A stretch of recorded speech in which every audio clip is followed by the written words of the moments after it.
I think we should be getting started soon. So if people could take their seats and people who are moving to the next presentation, we'll get going here. And, okay, good.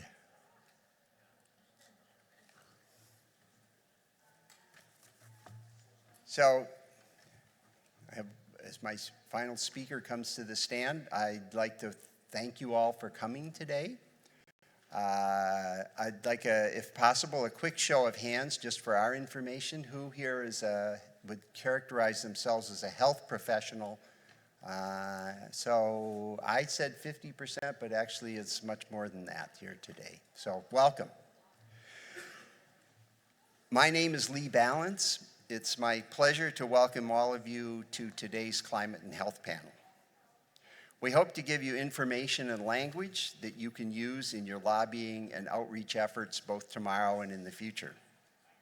I've asked our panelists to keep their remarks fairly brief so that we can have lots of time for questions, and we also have a couple of special guests that we'll introduce at the end of the program.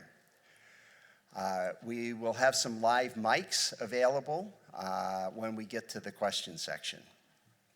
There are several handouts in the back of the room, and I believe that also some of our action team will be giving you some handouts, including a special one from the Medical Consortium for Climate Health.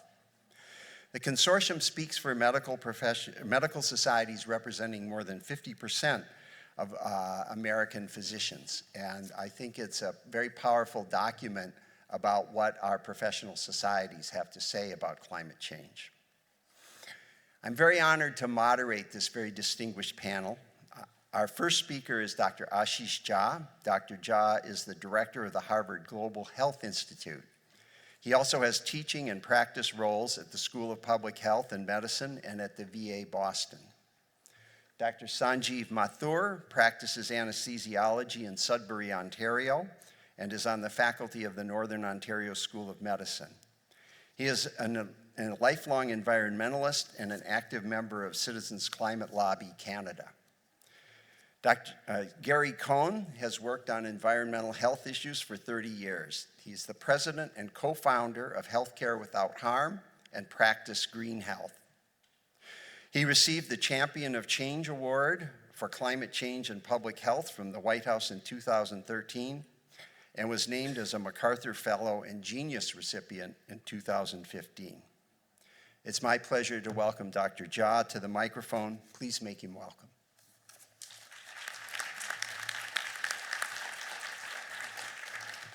So good afternoon, everybody. My name is Ashish Jha. I'm going to just spend about 5-7 minutes. I don't have any slides, and I'm going to do a couple of things. So first, I just want to tell you a little bit about my journey. Lee asked me to start off with just a personal journey of how I came to this. And then I'm going to try to set the stage by just laying out a framework for how to think about the health effects of climate change. So I'm new to this field in some ways.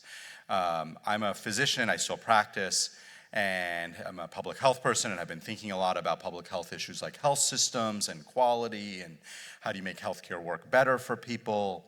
And a couple of years ago, took over our university's Global Health Institute. And the one charge I had from my boss, the president of the university, Drew Faust, was she said, make sure that the institute is focused and engaged on the most pressing issues facing human health. I said, that sounds pretty straightforward. I'm on it. And as I started thinking about it and started looking around at what we were doing as a university, Harvard, and really we as a community, the public health community, a couple of things became very obvious. First was that climate change poses the biggest threat to human health not just over the next century, not just over the next 5 decades, but now, a decade from now, 2 decades from now, it is a major challenge in front of us. The second was looking around, I realized there was almost nobody at our university working on this. Not nobody, there were a couple of people, there were a few folks, and there were people who were working on topics that of course relate to climate change. But when you look at the size and scope and complexity of the problem, and then you look at how much intellectual firepower we are bringing to it, there is a massive mismatch. And then I looked around the country and around the globe and found terrific people, but individuals. And you could take everybody who is really doing serious scholarly work on the health effects of climate change and put them in one room. Medium-sized room, but one room. And that is a huge problem that is ours, the people in the public health community, in the global health community, in the medical community, that I think we have not done an adequate job of connecting the dots between what's happening in our climate and how it's going to be felt by people. And I like to begin by reminding all of us of a line that one of my mentors and colleagues, and a woman named Michelle Williams, who's the dean of our School of Public Health, likes to say, which is, she says, health is the human face of climate change. Right? And that's where we have to begin, because if we're going to connect climate change and make it real for people, temperature rises are important, sea level changes are really important, parts per million, all of that stuff that is fundamentally at the science, at the heart of this work is critical, but most people can't relate to it. And as I have sort of learned about this field over the last year and a half, I have come to think about it in the following ways, which is I start off and think back, if we were here a century ago, what we know is that 1 in 3 children born on this planet died before the age of 5. Right? That had devastating consequences for society, for women, for health, for economic productivity. There has been phenomenal news on this, which is that we have cut that number by 90% over the last century. Right? Incredible human progress. So how did we do that? We did it through better crops, better food, better nutrition. Nutrition really has been at the heart of dropping that under 5 mortality. And if you look at what is at risk if we continue to ignore the effects of climate change, the first set of stuff we are going to see is those gains in under 5 mortality begin to stop and turn around. Right? Because kids are the most vulnerable when the nutritional content of food changes because of temperature, because of carbon. The people who are going to feel it first are the children who are the most vulnerable. And so if you want to think about the health effects of climate change, one place to begin is to begin by thinking about nutrition.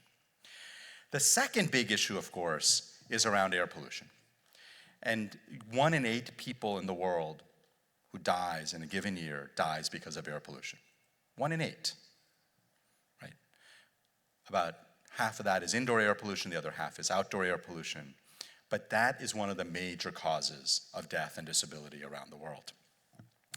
And what we are learning, the science around temperature and air pollution, is that even if you hold air pollution constant, more extreme weather, more extreme hot days has a potentiating effect. It just makes air pollution that much deadlier.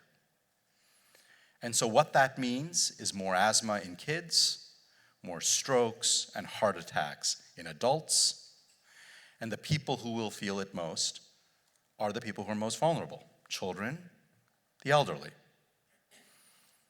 And this is a place where it's very important to connect the dots, because you can have great nutrition, you can live in your gated community, but the one thing we all get to do is breathe the same air. And there's no escaping that for anyone.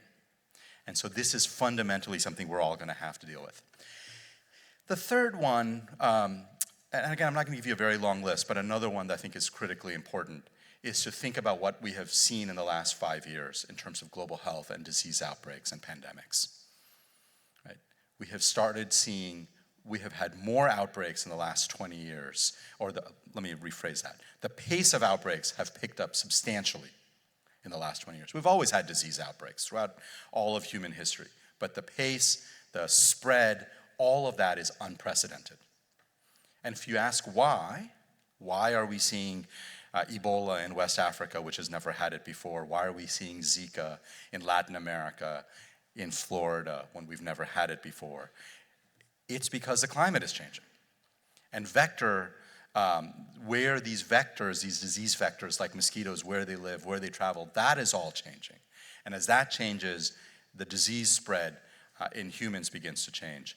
this poses in the short run, short to medium run, one of the biggest threats to human health. One of the major ways in which climate change really puts all of us at risk is through its effects on disease outbreaks, through its effects on pandemics.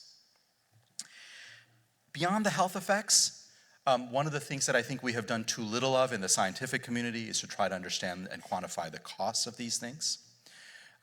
If you think about the American healthcare system, if you think about who pays for asthma, who pays for heart disease, who pays for strokes, it's the government. It's Medicare, it's Medicaid. So beyond its direct effects on our health, it is having a direct effect on our pocketbooks, on our taxes, on how much resources the government has to spend on anything else. And I think, again, we in the public health community have done an inadequate job of connecting those dots. So I'm going to finish up, and again, I could go on. We could talk about waterborne diseases. We could talk about a lot of other effects, and I think that's the issue. The goal here was not to give you a long list, but is to help begin to remind us that it is really about health that brings us together. It is about health that connects climate change to something people actually care about. And as I said, I think it has been a failure of our community, the public health community, to connect those dots for people. So I want to finish off with three final points. One is that climate change, it's very clear to us in the public health community, in the medical community, that climate change is not something that is off into the future that we need to worry about. It is happening now, right? The second is that the effects are most pronounced on the people who are the most vulnerable, and those are our children, and those are the elderly. The third is that much of the gains that we have made in human health over the last 100 years is at risk, right? It's been incredible progress. Humans are in better shape today. We live longer, we live better, we live healthier than we have ever done before. And yet we are doing things that puts all of that at risk. And last but certainly not least is that if we begin to tackle climate change, there are an incredible number of co-benefits that come with that. So for instance, there is very strong evidence that if you really reduce emissions from coal-fired power plants, not only do you get the benefits of reducing carbon pollution, but all the other pollutants that you get rid of in the air from those emissions have tremendous effects on improving health and saving money. So final thought as I do this is, as I said, I'm late to this journey, but I'm hoping better late than never. This is an enormously important issue from a global health and a public health point of view. I think the public health and the global health community is waking up to it. And we need all of you to help us think about how to be more activists about this, how to bring better science to this conversation. And I'm really looking forward to this discussion for the rest of the hour. Thank you.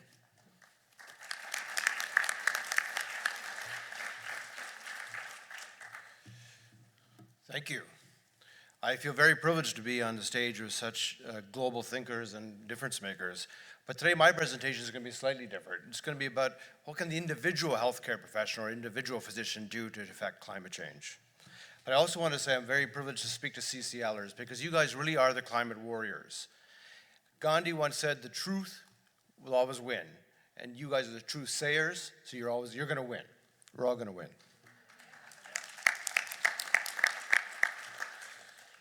Do you want to hit this button here? Or? Okay. There you go. So quickly as a background, I'd like to brag that my father was on the original IPCC, one of the founders of the Intergovernmental Panel on Climate Change. And I went along all my life doing a little bit of environmental work. But it wasn't until my wife and I watched The Inconvenient Truth that I realized I really had to refocus a lot of my energy on this very important topic. Like most people, I thought somebody else was dealing with it. I just want to very briefly touch upon the IPCC because it's going to relate to my topic. We all know that the most recent IPCC report in 2013 said that the warming of the climate is unequivocal and unprecedented. Everyone here knows that. We're also very clear here that the human influence is clear. But one of their three conclusions that you may have passed over was that they mentioned that the total radiative force is positive. And that is that chemicals that we're putting into the air actually lead to an uptake in energy and therefore in the climate systems. And I'm going to get back to that. The medical literature, as we've already heard today, is in full support of this. The World Health Organization calls climate change the greatest threat to global health in the 21st century. Médecins Sans Frontières, or Doctors Without Borders, added to that, it is incumbent that physicians take a stand to protect their patients. They recognize that part of healthcare is also protecting the environment of our patients. Many journals, as listed there, well-rounded journals, have made dedicated issues to climate change. But I wanted to very briefly touch on the 2015 Lancet Commission on Health and Climate Change panel, because it came from UK, the Americans, and the Chinese. And I think you're going to see why it's very topical now. We, of course, need to scale up the financing to develop climate-resilient healthcare systems worldwide. We need to ensure a rapid phase-out of coal from the global energy mix. The Lancet also said we need to encourage a transition to cities that support and promote healthy lifestyles for the individual and, of course, the planet. It's obvious that by creating bike lanes and walking and encouraging things, we improve individuals' health, but we also reduce their carbon footprint. We need to establish a framework for a strong, predictable, and international carbon pricing mechanism. And I think you here at CCL have got it right with the carbon fee and dividend. The Lancet mentions, despite what some people are saying, that we need to rapidly expand access to renewable energy to low-income and middle-income countries. I'm watching India explode in its energy demand. We need to get the green technologies there so they follow the right path. Of course, part of your mantra is to ensure the adequate local capacity and political support to develop a low-carbon, healthy energy choices. And that's where CCL, of course, comes into effect. That picture is CCL Canada meeting the senator in charge of the climate portfolio. I'm sure you're all aware that we need to implement an international agreement which supports countries in transitioning to a low-carbon economy, which, of course, Paris we thought was going to be the big deal. And in Paris, we had the second Global Conference of Health and Climate. We need to invest in research on climate and public health research. But their last conclusion is what changed my life, is that we need to adopt mechanisms to facilitate a collaboration between the Ministry of Health and other government departments. So for us, the Ministry of Health and the Environment. We need to empower healthcare professionals. We need to get out there and tell healthcare professionals, what can you do to reduce global impact? You know, anybody who works in the operating room like myself is already well aware of climate change just from the undergarments of our patients. However, the medical literature has also challenged clinicians. JAMA said that clinicians have a powerful and unique opportunity to engage the nation by framing this crisis as a health imperative. So when I go out as a CCLer, I speak as a physician on its health imperatives, and I find politicians really do listen. But they also said that we need to reduce our carbon intensity and energy consumption at home and at work. The Canadian Medical Association followed this up with a policy saying that healthcare professionals act within their professional settings to reduce our environmental impact. And we should try to develop an environmentally sustainable professional settings. So I asked myself, as somebody who works in the operating room, what can I do? They've challenged me to look at my practice and what can I do? And lo and behold, I did find something. I searched the literature and I found that there was articles on assessing the impact on global climate from general anesthetic gases. And this wasn't from physicians or anybody who works in the operating room. These were by world leaders in atmospheric sciences who work at the jet laboratories in California and Ann Arbor. And what they showed is that anesthetic gases have a very strong radiative force, as I mentioned from the IPCC report. So to summarize very quickly, anesthetic gases reside in the atmosphere in a location that makes them very prone to retaining energy in the atmosphere. So even though they're in very small concentrations, unfortunately where they sit in the atmosphere, they're very potent greenhouse gases. Now these guys have done a lot of research, I'm not going to go through this, but all this is actually quoted by the IPCC. It's very validated data, but I summarized it in this. They came up with something called the global warming potential. CO2 is set as 1. You've all heard that methane at the bottom is 20 times worse than CO2. That's where this comes from, the calculations of global warming potential. In the middle there, you see the two medications that are used in the UK, US, and Canada, desflurane and sevoflurane. You can see these are huge greenhouse gases with tremendous effects. I was curious then, has anybody actually looked into this? And I found out that the UK actually did a full report looking at the carbon footprint of its anesthetic gas uses. And they found that 5% of the carbon footprint of a hospital comes from anesthetic gases, which is quite shocking considering we occupy a very small portion of it. They said that for hospitals that it was actually equivalent to about half the emissions from gas used to heat buildings and water. They also concluded that this desflurane and laughing gas, or nitrous oxide, had very strong global warming potentials. They recommended that we measure, monitor, and report this, which of course hasn't happened. So I decided to express this in something that North Americans would understand, and that is driving a vehicle. If you actually look at delivering an anesthetic over 7 hours at a dose that keeps somebody asleep, which is of course what we want, that's 1 Mach. This is the equivalent of driving a vehicle that gets 28 miles per gallon.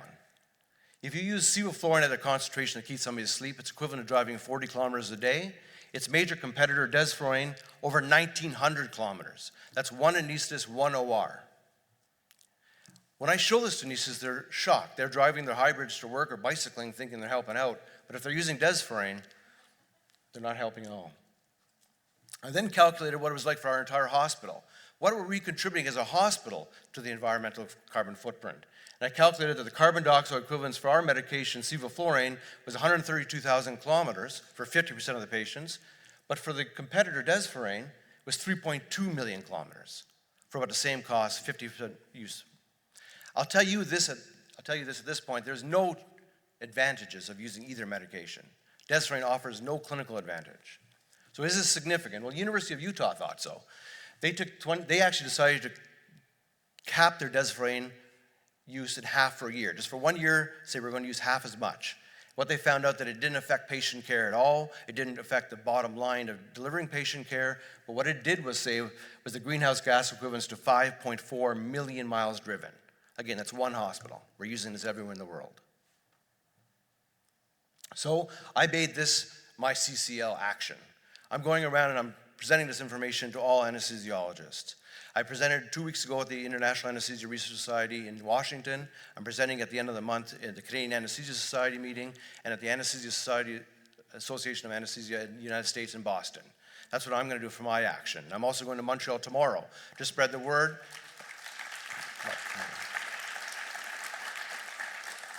That we need to stop using this medication. But what I also learned is we need appropriate carbon pricing mechanisms, everyone here knows. With the appropriate pricing mechanism, polluters pay, and desflurane will not be reasonable for the hospital to pay for. As well as we all know, carbon fee and dividend stimulates a green economy. This company, Blue Zone in Ontario, has already designed a piece of equipment that can remove all the anesthetic gases before it gets pumped out in the atmosphere. Outside of Toronto, nobody is using it. We need to have a green economy stimulated because it takes investment and work. I don't need to show this. I show this at other conferences, but everybody here knows it's not a hoax. But I want to leave you with 3 points. 1, as healthcare professionals, we can look at our own environment and figure out how we can reduce our impact. 2, we need to get on to this carbon fee and dividend. We need to stimulate a green economy, and we need to make polluters pay. And 3rd, I am an anesthesiologist, and I am responsible for the gas I pass. Thank you.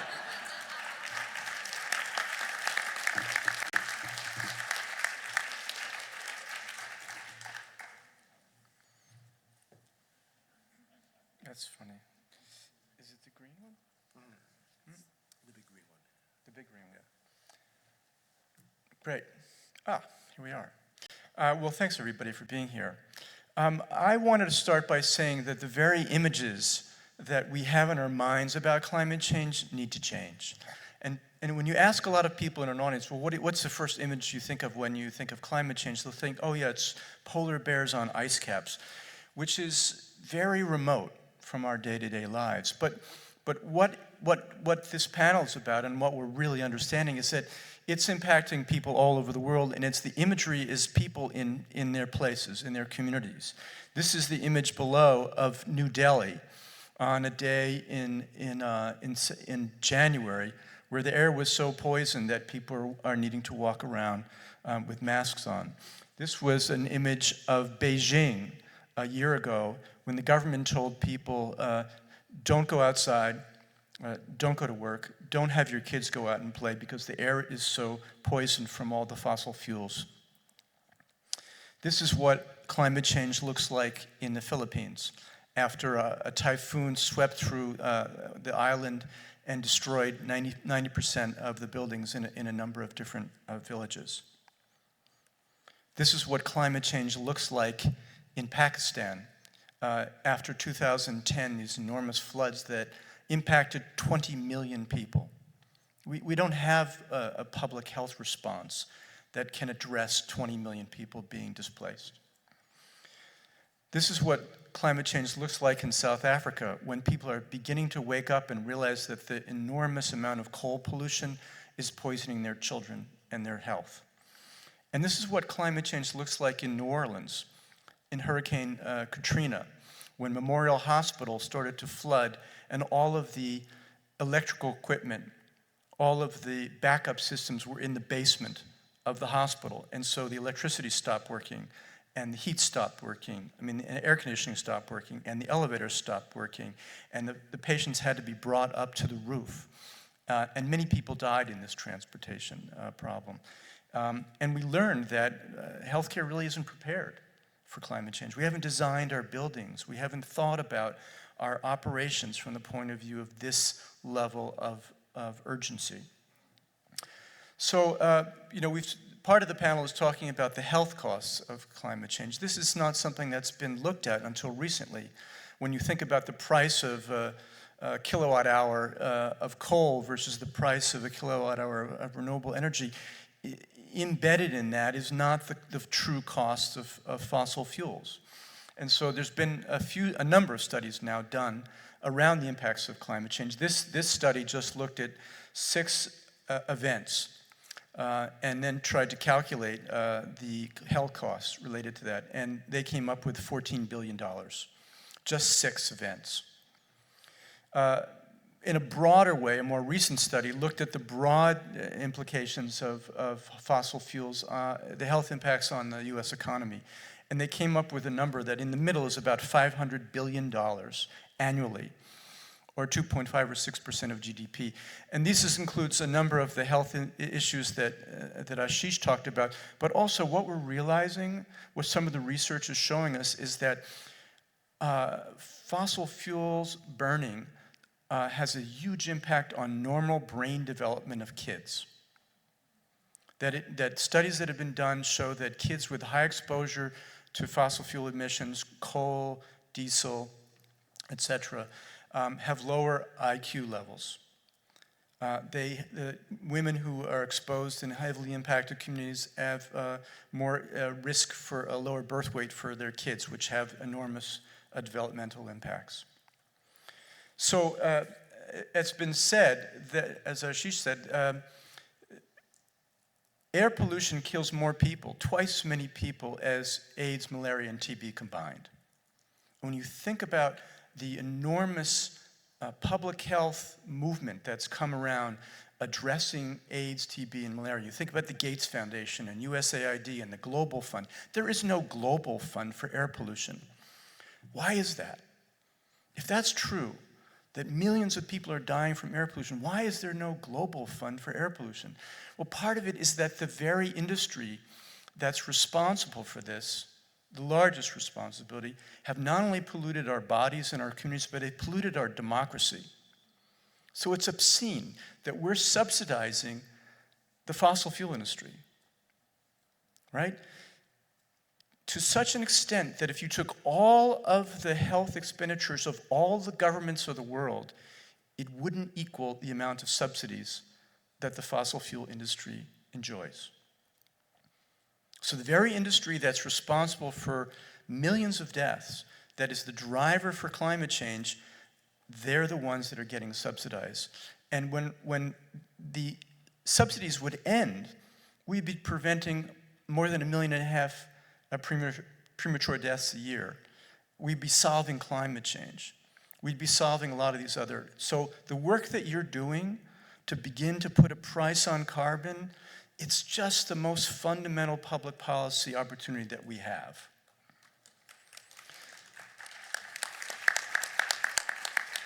So our work is around getting the healthcare sector to understand its own carbon footprint, its own environmental footprint, because it's the one sector of our economy that lives within a healing mission.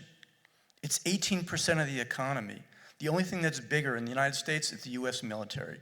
So we see healthcare as a critical wedge to begin to change the narrative, but also to change the practice and make this transition to renewable energy economy. If you took all the hospitals in America and they were a country in terms of CO2 emissions, it would be more emissions than the entire country of Britain. That's how big this is.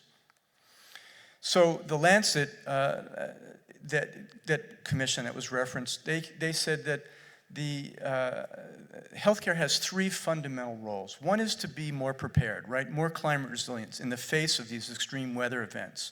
And to understand the populations that are going to be most impacted in the communities they serve. The second is to lead by example, addressing its own climate footprint. Anesthetic gases is one example. Local food strategies is another example. Addressing your reliance on fossil fuels. There's many, many, many opportunities for mitigation. And then third, leadership. Healthcare professionals are the most trusted members of society. Every year the Gallup poll does a poll and they say, who you trust the most? What profession do you trust the most? Nurses, doctors at the top. So we're not leveraging yet the power of our profession. So this slide was taken moments after the Boston Marathon bombing. And in an emergency, in any kind of emergency, terrorist threat, climate threat, who do you go to? Where do you go? Where's the place that anchors the resilience of a community in crisis? It's the healthcare institution. It's the hospital. It's the clinic. And the people whose limbs were blown off in that disaster, they were taken to this hospital. This hospital was Spaulding Rehab Hospital. It opened just 10 days before the Boston Marathon bombing. And if there had been a climate emergency, they would have also gone to Spaulding because this is one of the first hospitals in the world that's been built with climate change design in mind. All the electrical equipment are on the roof. There's backup generators on the roof. It could operate for 10 days if the grid failed in Boston. It's built around a moat.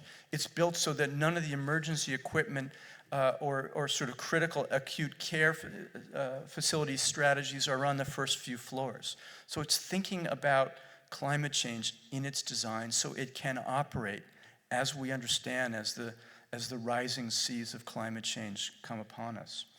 We developed a framework for how to design climate resilient healthcare systems with a checklist.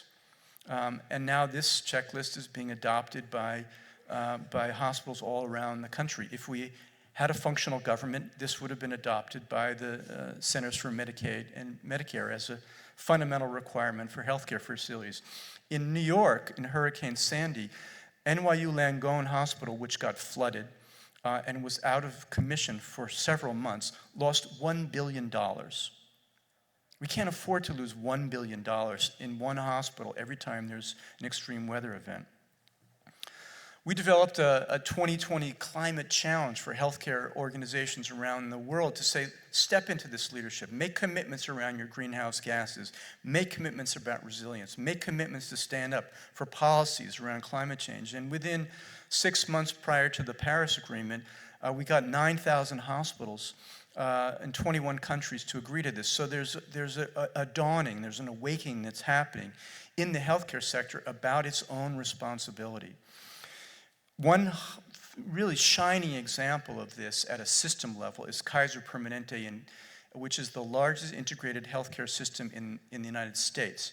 And the kind of commitments they're making is where we want the rest of the sector to go. They're saying, we're going to become climate net positive. We're going to take more carbon out of the atmosphere than we put in through major investments in renewable energy, through carbon offsets. They're going to say that almost all of the food they buy is going to be either local and sustainable so that we can leverage the power of healthcare as a buyer to create local sustainable food systems. Because we have to reweave our systems. If we're going to solve this problem, we have to end our addiction to fossil fuels. We have to detox our economy from the toxic chemicals that are produced from fossil fuels, and we have to move away from industrial agriculture, which has got all the inputs from fossil fuels in terms of fertilizers and chemicals. We have to transform the economy. And healthcare can help to drive that. And there's other examples where they also are saying that of all the, I mean, for them, they're buying $11 billion of stuff every year. And they're saying at least half of that stuff is going to have environmental criteria. So they can signal the supply chain to say, we're in the healthcare sector, we don't want toxic stuff. We don't want high carbon stuff.